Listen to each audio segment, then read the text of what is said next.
of Jerusalem.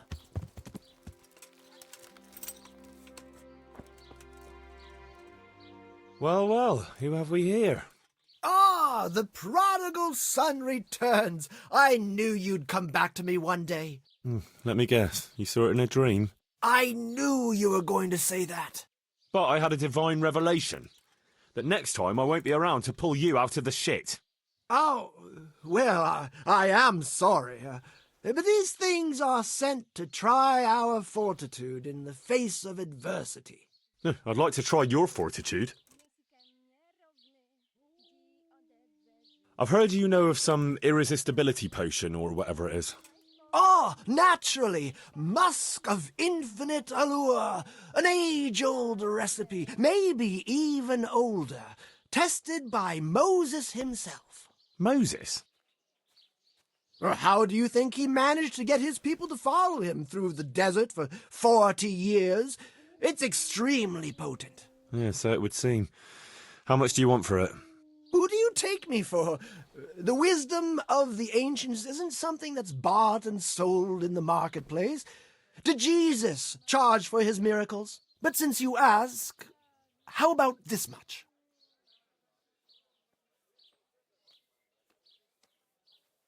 What? That much? You're a crook. As King Solomon said, honesty is for those who can afford it. If you like, I can mix the elixir for you in exchange for a small favor. Oh, not again. Now, is that any tone to use with your master? For shame. Apologies, Master. I was carried away by my thirst for knowledge. I understand your impatience, but the way to wisdom is narrow and arduous. And leads out the window.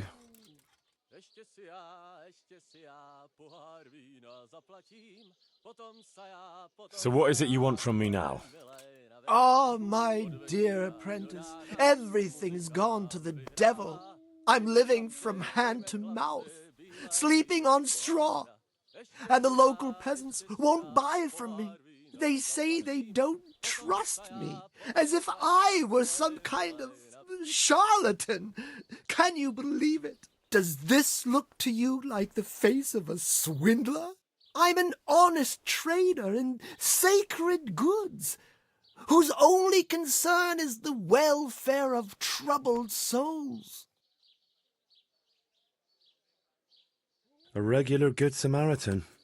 And any time now the slanderous gossip will spread here from Sassau. I should leave before things get worse. But I can't go anywhere until I've made a bit of coin. So what's needed is to give the locals a bit of encouragement, to open their hearts and purses.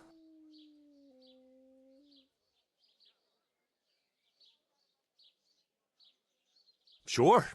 Kick him onto the path of righteousness. What do you take me for? I wouldn't hurt a fly. Violence is for the dull-witted. We must gently demonstrate to them the necessity of buying my remedies. For example, to ward off a revenant. Revenant? What revenant? The dead, returned from the grave, a corpse that the soul is unable to depart from, which wanders among the living, filled with rage at its wretched fate. Yeah, I saw something like that once. But it was just some drunk going home from the tavern after losing all his money at dice. Don't make light of such things. Now tell me, do you know how to deal with a revenant?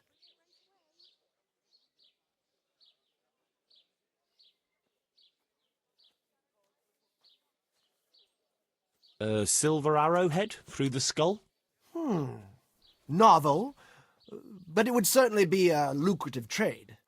You are my trained apprentice, but the ignorant villager is entirely at a loss how to deal with such dark forces. It is our sacred duty to prepare them for such threats. And how do you propose to do that? Well, they're all doubting Thomases. They need proof. We'll need a grave, an empty grave that we can use. There's one along the way to Sassau, but it's got one minor shortcoming. What's that?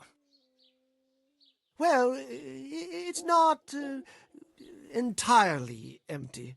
Not entirely? What does that mean? You have to dig it up first.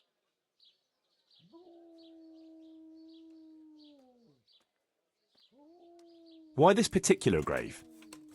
The locals don't like to talk about it, so it's surely got some sinister past behind it. And in places like that, revenants sprout up like mushrooms after rain. Well, if that's how it is, we could open old wounds. That could easily set people against us. Again. Then it would be best if no one could connect us to it, wouldn't it?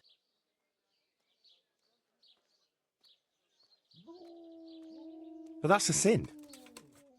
Refusing to help the needy is also a sin. I haven't had a decent meal for 40 days and 40 nights. My conscience is clear where your stomach is concerned. Disturbing a grave is a grave sin. The grave is not in hallowed ground, so that's hardly worth one Lord's Prayer in penance. I asked a priest once, just out of curiosity. I'll need a spade then. Yes, dig it up and remove the remains, leaving no trace. And what am I to do with the remains? Keep them. Human remains are always handy to have around. Great. And how do we spread the word of this revenant? There's a gossip in every village. Here, too, a woman who'll spread news quicker than a dozen messengers on the fastest steeds. And what am I to tell this gossip? All you have to do is casually mention the empty grave, and before evening, I'll wager the whole village will know about it. Where does this woman live? The last house on the left, on the road to Sasau. She was the first person I met here, and by the time I reached the village green, I already had a mob looking suspiciously at me. The rumor-mongering fishwife. And that's all? Not quite. You should ask her who was buried there. So we've got a story to work with. So, dig up the grave, talk to the gossip. And the remains. Don't forget to remove them. Otherwise, no one will believe in the Revenant. I might have known any task for Capon would turn into some insane escapade. Grave robbing. Jesus.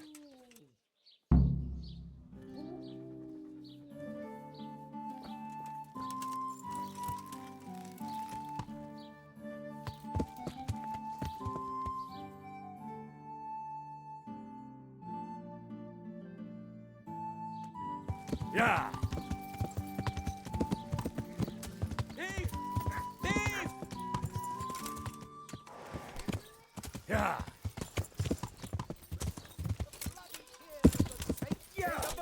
Are you blind, for Christ's sake? Almighty, can't you There's see people there's walking people here. That horse of yours nearly trampled me to death. Catch him!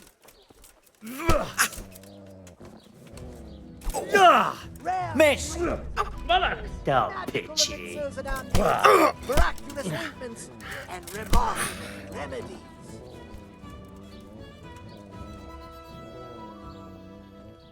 Had enough?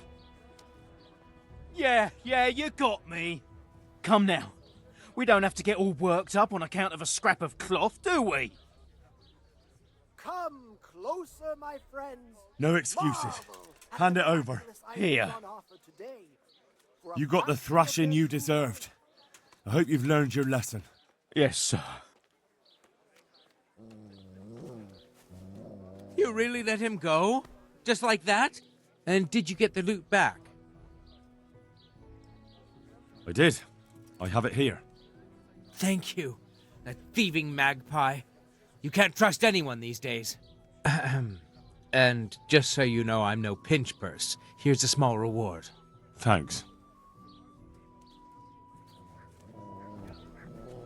Problems with stomach ulcers? Buy my potions made from magical herbs plucked from the flanks of Mount Olympus. Yeah. Oh.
Yeah.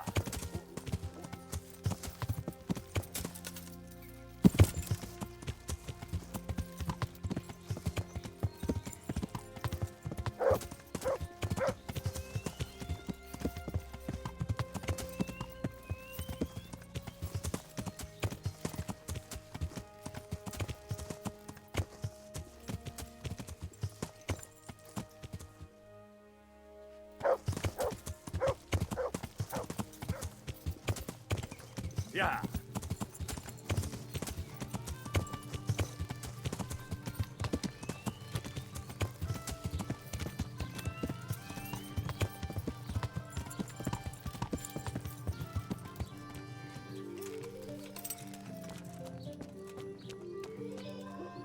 God be with you, good wife. Has something happened here? Heavens no. It's quiet here, unlike some other places. And what about that empty grave? What empty grave would that be now? The one beyond the village, alongside the road to Sasau. Just by the river, on the Pine Headland. How would you know it's empty? Unless it was dug up. Oh, it's dug up, all right. Freshly. And empty. I saw it with my own 2 eyes. Lord in heaven, what in the name of... How come it's not in hallowed ground, anyway? Only unrepentant sinners are buried like that. Usually. I don't like to say. It's an old wound that's best forgotten. Whose grave is it? Well, once a long time ago there was a young charcoal burner living here with his wife. There was always a lot of charcoal burners here, but this fellow worked alone.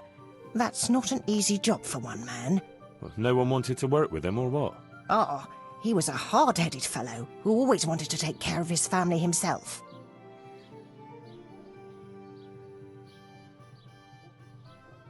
Well, only then you've no one to blame but yourself if you end up alone. His wife was expecting, though no one knew it yet. And he wasn't doing well at all. Soon enough they had nothing to eat. And so he took to thieving. Well, I can understand him. To watch your family suffer like that. What could he do when they were going hungry? If we'd known how badly off they was, folk would have helped out. But he kept his troubles to himself. And did he get caught? Well, at first it was just a few eggs going missing from people's hen coops. But then it was anything that wasn't nailed down. And in the end, they caught him. And I suppose he was harshly punished for it. Even then he didn't let on why he was doing it. They whipped the skin off his back and banished him from Leditchko. So justice was done then? It wasn't enough for some folk. When the butcher found out he'd never get any compensation, he wanted them to chop off the charcoal burner's hands. If the bailiff hadn't talked sense into him, he'd have done it himself with his cleaver. Well, he got off lightly enough then. And in the end, he got what was coming to him, and more. The butcher caught up with him? No. It was the mills of God turning slowly but surely. His wife bled to death in childbirth, and the child died with her. God have mercy on their souls. Amen. Nothing could have been done to save them. There was no one there. He had no one who would care for his wife. They say on that day he parted ways with God forever, and he turned his back on the village too. I reckon he never forgave himself, nor us either. The Lord moves in mysterious ways. But how did he end up? Don't ask me that, lad. I beg you. Come now, good wife. You can't leave the story unfinished. I said no. Will you let it lie?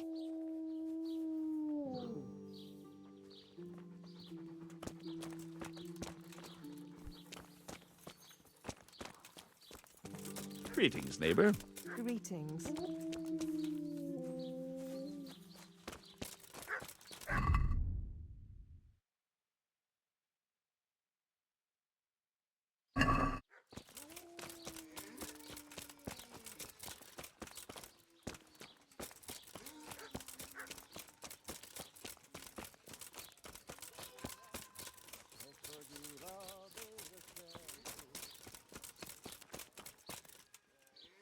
How are you?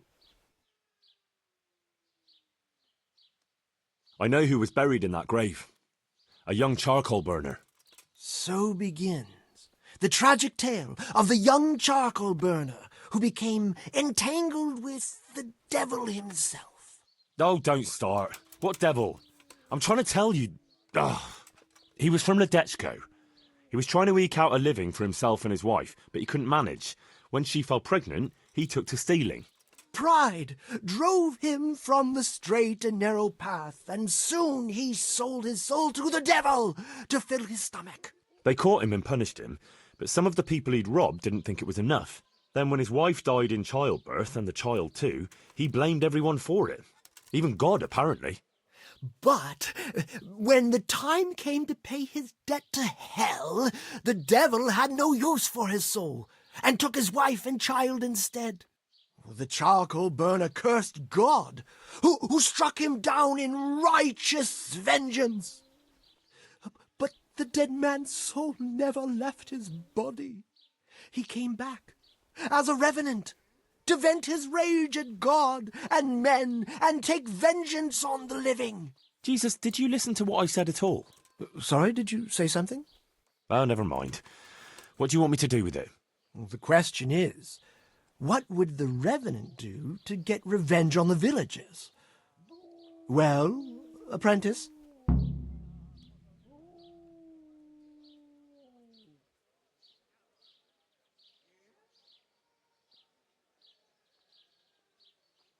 What about his wife and child? No doubt he'd want to avenge their death. Well, how did they die? In childbirth. And when his love turned to rage, the water turned to blood. Nothing too original, but it's tried and tested. If you do it at the baths, everyone will hear of it. How am I supposed to do that? It might be a bit suspicious if I'm seen walking around with a pail of blood. No problem. There's a certain potion that will do the trick easily. He was stealing food from people, right? So, supposing he started again. We should steal from people? Disgraceful. Have you no shame? Maybe just a few eggs from hen coops, like the gossip mentioned. Well, that wouldn't be too serious a sin. Will they put it down to the Revenant, though? They would, if I put some charcoal there instead. And their nourishment he turned into ash. The gossip mentioned the butcher. It seems he was infuriated that the charcoal burner's punishment was too lenient. And the Revenant spoiled their meat with his malign touch. How's that? Spoiled meat is a classic example of a Revenant's power. I thought it was the work of bad butchers. That too, sometimes. So, I should switch the good meat for bad at the butcher's. What about the butcher woman? What about her? Her conscience was troubled on account of her man, and she couldn't sleep. But I helped her, so she's found some peace. So, no problem then. What? I'm supposed to scare the wits out of her and start all over again? All right, if you can find some other solution, you don't have to switch the meat. But I wouldn't worry about her. But make sure it's the same kind of meat. Not even a Revenant will turn a cow into a chicken. He cursed God. That's very serious. What is it that most brings God to mind? They don't have a church there. But everyone will have a rosary. I can't think of anything else. That's it! If folks start losing their rosaries, they'll have sleepless nights over it. You want me to steal rosaries? But that's... Or just exchange them. For what? For nothing. Great. So, switch eggs for charcoal, switch the meat, color the water in the baths, and switch the rosaries. That ought to do it. I hope so. Of course, if you come up with anything else, don't let me hold you back. Talking to people might give you ideas. Traders, the bailiff. Well, what if someone sees me in the act? They mustn't. Otherwise, it'll end up like Sasau all over again. Don't draw attention to yourself, or they'll put two and two together. Sure. I'll keep my head down. And how will I know if I've succeeded? I doubt it'll be announced on the market square. I'll be the first to know. They'll come running to me for a remedy, like hens at feeding time. Off you go and raise hell. But whatever he did, don't you think he deserves some peace? Dear Henry, after all the poor wretch went through, I'd say he's beyond any peace. Well, he certainly won't have any as long as I'm carrying his bones around with me. Ah, but you know who those remains could help? Help? Who? How? Me, of course. And I'd pay you a nice price for a Revenant's bones. But there is no Revenant. Not yet. What do you say?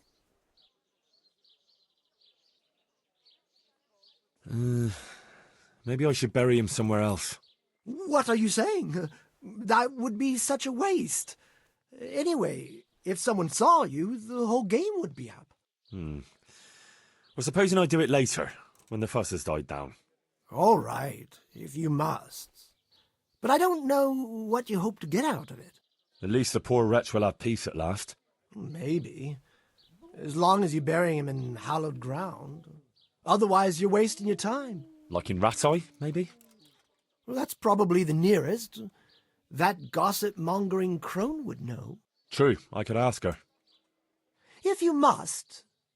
But for heaven's sake, don't even hint to her what you're up to. Good luck, then.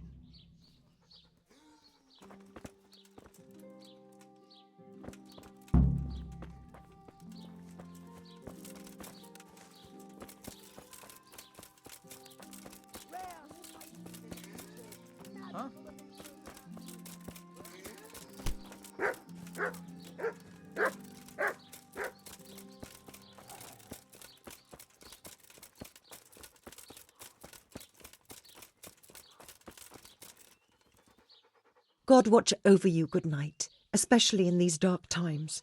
Can I do something for you? Good wife. Yes, lad. What can I do for you? You know, I can't stop thinking about what happened to that poor wretch. Have you no consideration for a poor old woman? I told you I don't want to talk about it.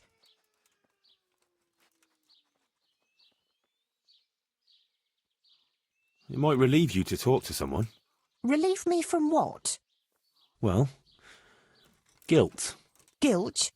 Why should I feel guilty? Well, clearly something weighs heavy on your soul, just like the other villagers. The older ones. And I'd say it's connected to that empty grave. Well, that wretch returns as a revenant, and no one does anything.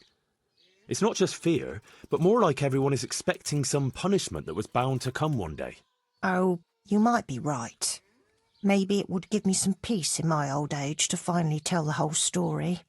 Several people from the village went to have it out with Lev, but he grabbed an axe and drove them off. He swore if anyone came near him, he'd burn their house down. Then he buried his wife and child in the meadows beyond Ledechko. I saw him carving 3 statues there. Lev, you say his name was? What kind of statues? There's 3 roughly carved beams there, each with a human face, except the smallest, which has no face at all. For the stillborn child, I suppose. What happened then? Nothing. He went back to his work, but never spoke to the villagers again. He'd even go all the way to Rattay for food, rather than talk to anyone here. So he died alone in the end? Actually, it was the villagers. It was us that killed him. What? Just on account of his stealing? No. Not long after, fires started springing up in the village. And when the first house burned down, the folk were very angry. And of course suspicion fell on Lev. Everyone was dead certain it was him. They all remembered his words. Do you know how arsonists are punished, lad? No, I don't. By burning on the pyre. But no one wanted to waste time with the law. We just went to his house at night, smashed in the door and windows, and threw lighting torches inside. And that was the end of him. But the fires didn't stop. So he was innocent? He was. Well, I won't condemn you for it. It's for God to judge, but I hope you all pay for your sins, like Lev did, for something he didn't do. Every lifelong day. Goodbye.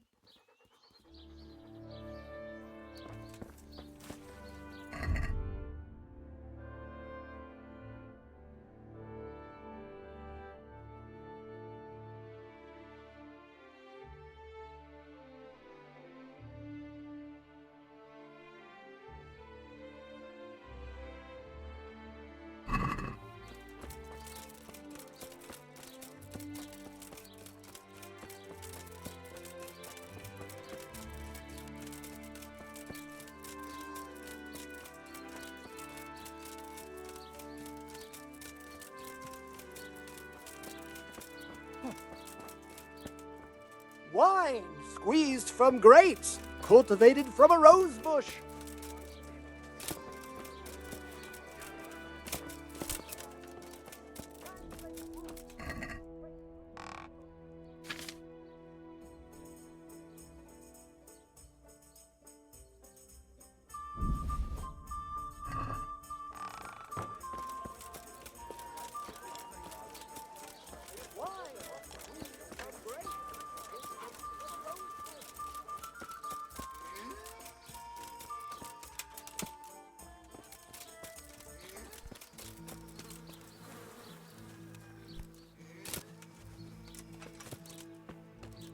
That sounded like... What in the...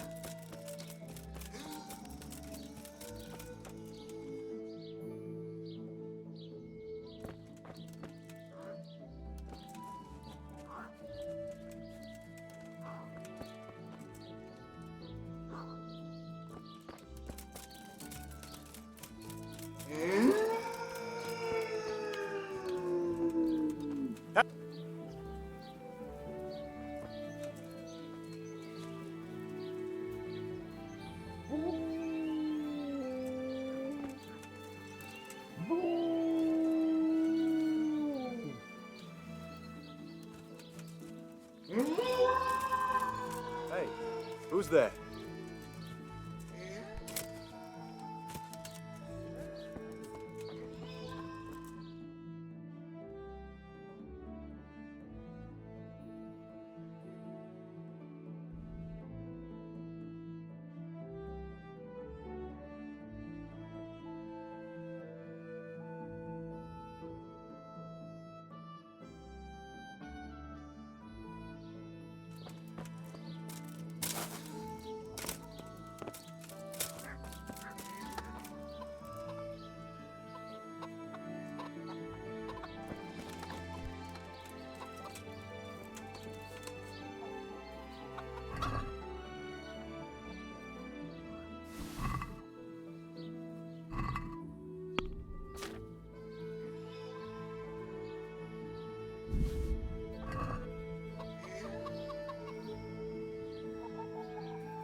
temple of Jerusalem.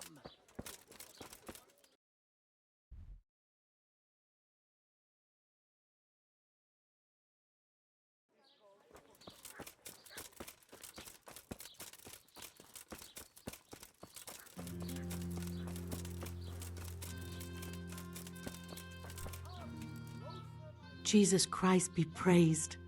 How may I serve you? Goodbye.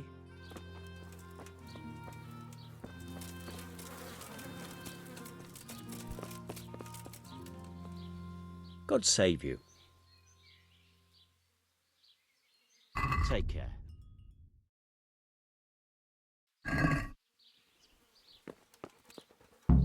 Chickens. That should be no problem.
Yeah.